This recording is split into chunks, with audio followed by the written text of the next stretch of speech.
Zanimljiva je činjenica da u historiji modernog svijeta nikada nije postojala komunistička država. Dok su se brojne zemlje kroz historiju opisivale kao komunističke, poput Kine i Sjeverne Koreje, po definiciji nikada nije postojala prava komunistička zemlja. Dakle, šta je zapravo komunizam i u kakvoj je vezi sa socijalizmom?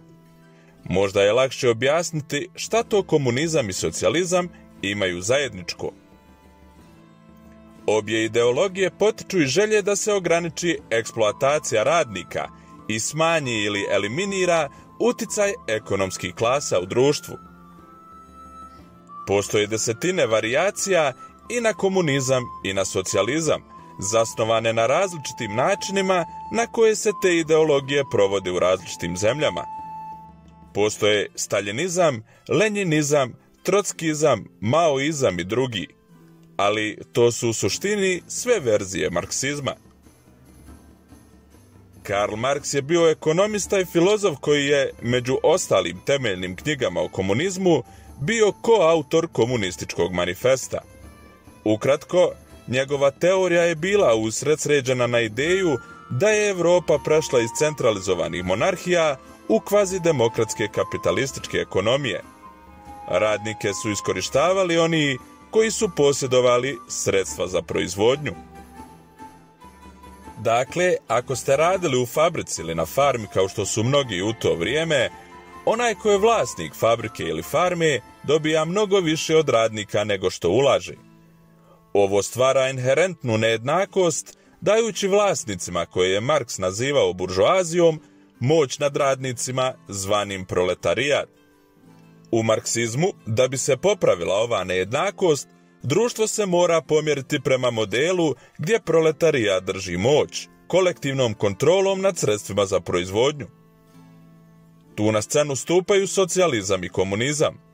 Prema Marksu, socijalizam je preteča komunizma i sljedeći logičan korak nakon kapitalizma.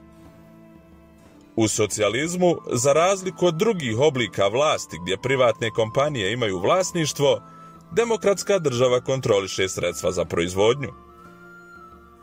Umjesto da se takmiče jedni s drugima kao u kapitalističkom društvu, socijalizam od radnika traži da doprinesu onoliko koliko mogu opštem dobru, a onda da svi podjednako dijele to dobro.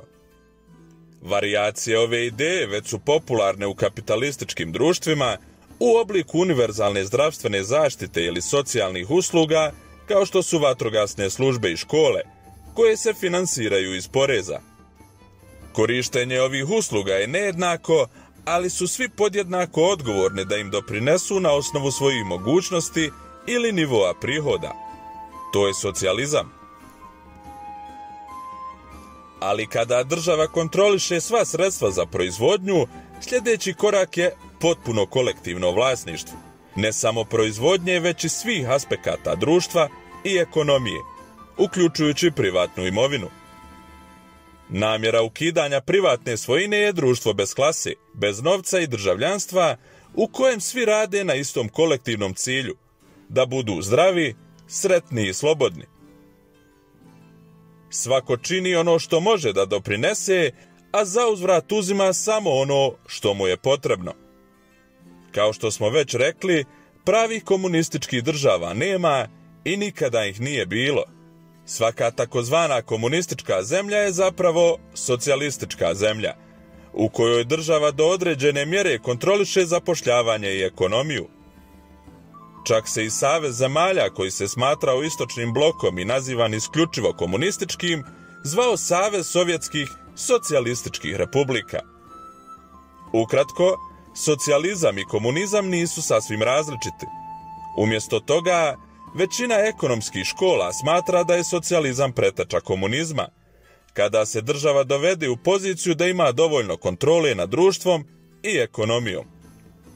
Ali ova potpuna kontrola je glavni razlog zašto se socijalističke zemlje muče da postignu ovaj konačni ideal. Korupcija je široko rasprostranjena u zemljama poput bivšeg Sovjetskog saveza, Venecuele, Vijetnama ili Sjeverne Koreje, i to uglavnom među ljudima na vlasti. Oni zloupotrebljavaju svoju moć umjesto da je koriste za pomoć društvu koje kontrolišu, te vlasti odbijaju da tu moć predaju ljudima. Ipak, socijalistički ideali su doživjeli nevjerovatan uspjeh kada su upareni sa kapitalizmom u zemljama poput Švedske i Kanade. Ljudska prepreka prevladavanja moći, pohlepe i vlasti najveći je razlog zašto nikada nismo vidjeli pravu komunističku zemlju. Ukoliko vam se svidio ovaj video, molimo vas da nam pomognete u daljem radu, tako što ćete se pretplatiti na naš kanal, ostaviti like i komentar. Vidimo se u narednoj epizodi i lijep pozdrav svima!